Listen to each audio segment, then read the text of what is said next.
Correspondent Matt Rivers in Mexico City. Matt, the response from the Mexican government already pretty fierce. Absolutely, George. And the potential for disruption between the U.S. and Mexico is enormous. Not only is Mexico the U.S.'s single largest bilateral trading partner, even ahead of China, but cooperation on drug enforcement and migration also key. All of that, George, now on much shakier ground this morning. As expected, Mexican President Claudia Sheinbaum forcefully responding to Trump's tariffs. She said Mexico will respond with both tariff and non-tariff retaliatory measures of their own.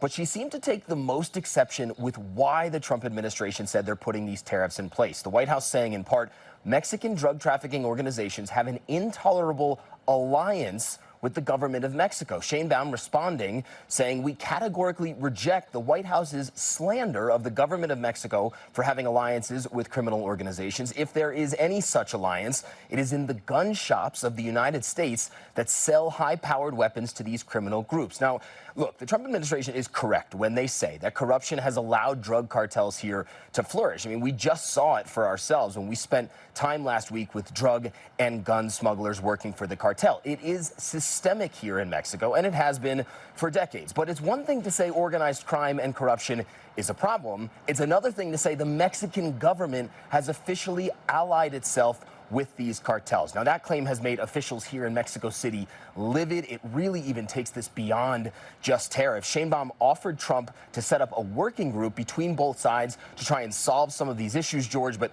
how this plays out, really anyone's guess. Matt, threats to retaliate so far, but no specifics?